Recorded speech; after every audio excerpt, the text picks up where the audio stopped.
The Eagles' running defense sucks. It's porous. It's terrible. Dudes have been running on us all season long. That's a big thing. That's a theme that's been going on with Jonathan Gannon. His defenses don't stop the run enough. I can go into a long-winded discussion about why his defenses have not been up to par. In the box score and on the stat sheet, the Eagles' defense looked good. Over the week, I think Wednesday and Thursday, the Philadelphia Eagles signed Linval Joseph, who's like a 340-pound man. This dude is massive. And of course, we remember Jordan Davis, he's on injured reserve. He's not supposed to come back for 2 or 3 more weeks with a high ankle sprain. And then the Eagles signed Ndamukong Suh. And I was like, I don't know about this. I don't know about this because I always, whenever I hear the name Ndamukong Suh, I'll never forget him trying to step on somebody, some offensive lineman. The story about that, not many people know the story, but the lineman, once they would tackle him, they would untie his shoe. And that's why he got so upset. Suh was an absolute beast at Nebraska. And over the last 10 years, he's been a pretty good pass rusher. He's been pretty good no matter where he's gone, whether it's the Rams or the Lions or I think he played for the Buccaneers and finally won a Super Bowl with them. So he's been pretty good. And watching the game, both of their impacts were seen immediately. Our defense, outside of that first drive, our defense was playing well. Whenever Joseph was on the field, they couldn't even run against us. And I think there was actually a play where both Linval Joseph and Ndamukong Suh sacked Matt Ryan at the same time. So let me just put it to you like this. I'm not going to say our defense is back. There definitely needs to be a ton of changes with the defense.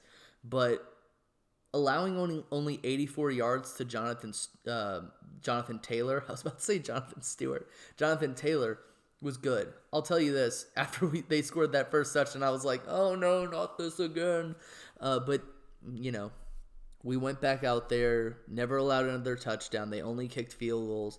They were in the red zone a few times. The defense definitely clicked a lot more once those two guys were on the field. And they definitely showed why they have a little bit more in the tank.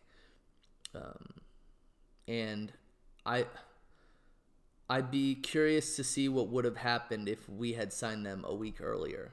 I don't know why we didn't sign them a week earlier. It didn't make much sense, especially when that Pierce guy with the Texans totally scorched us too, over 100 yards.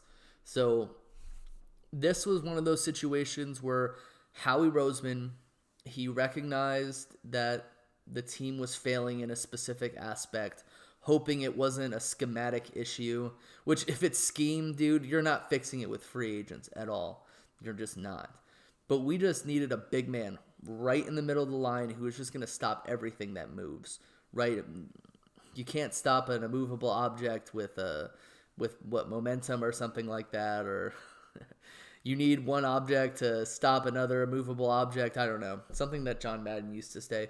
But I was really happy to see that the Eagles were able to stop the run. Now, the pass defense, it's a little bit of something else. I don't know. We still let too much go on third and long, right? What was it with Jim Schwartz? Third and long was our worst down because we'd always allow first downs. We have two guys who act like they play like shutdown corners, and I have no idea why neither of those guys are playing up on receivers. I don't. It doesn't make much sense to me, right? I always preach it like this.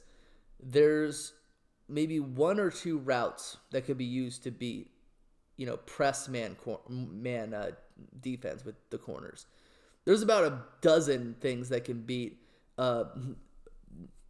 off zone, 10 yards off zone coverage, right? Unless you're playing some sort of weird zone concept. I don't know. I just feel like this team needs to do better in that aspect.